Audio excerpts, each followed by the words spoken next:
Lewis Hamilton would leave Ferrari pretty quickly if the team were to sack Fred Vasseur and appoint Christian Horner, according to F1 journalist Will Buxton. Ferrari have approached Horner twice in recent times, but Fred Vasseur is the main reason that Hamilton signed in the first place. Well, thank you for watching another GP Fans video here on the Global channel. We put out videos like these throughout every week, throughout the whole year. So if you want to stay in the know about the sport, make sure to subscribe down below. Vasseur and Hamilton go back 20 years, with the current Ferrari team principal playing a pivotal role in Hamilton's junior Formula successes. However, Vasseur's been under pressure, with reports of an imminent sacking coming out of Italy around the Canadian Grand Prix. Christian Horner, who himself was fired last week, has been approached by Ferrari twice in the past. Former F1 TV host Will Buxton knows that the Hamilton-Vasseur bond is why the seven-time champion made his move to Ferrari, and he is not exactly on great terms with Horner either, which is why he doesn't believe it would be a great marriage.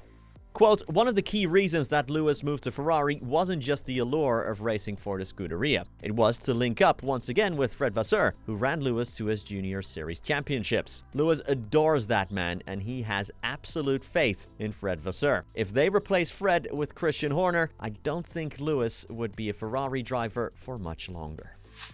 The last one standing in the original Red Bull hierarchy is Dr. Helmut Marko, and Marko, at 82 years old, has tipped this man, Sebastian Vettel, to be his successor for when he retires. But Ralf Schumacher knows that Red Bull have already rejected the idea of having Vettel on as Marko's successor. Marko turned 82 years old earlier this year and has been one of the leaders of Red Bull's F1 project since the very beginning. The Austrian has no direct plans to retire yet, but has acknowledged that the constant travel and workload is not getting any easier, suggesting that Sebastian Vettel would be an ideal candidate to replace him. Vettel is from Red Bull's junior program, meaning he knows it very well and led the F1 team into its first golden era. Vettel himself said he'd be open to the idea in the future, but Ralf Schumacher has heard this has since been shut down. Quote, "Vettel, I don't think that's going to happen. I think it was a one-sided story," from Marko. "As far as I have heard, he has been given a clear rejection, and it's also not in discussion beyond that."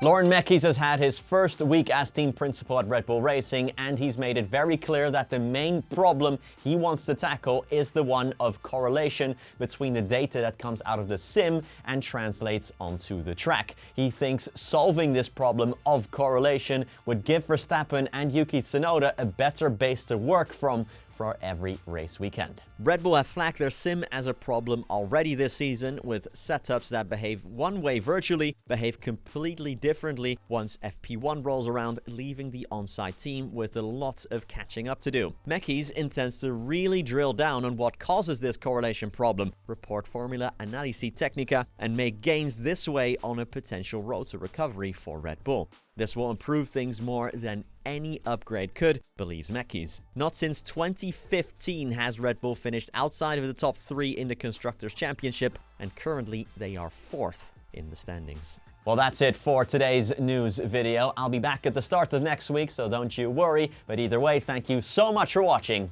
and peace.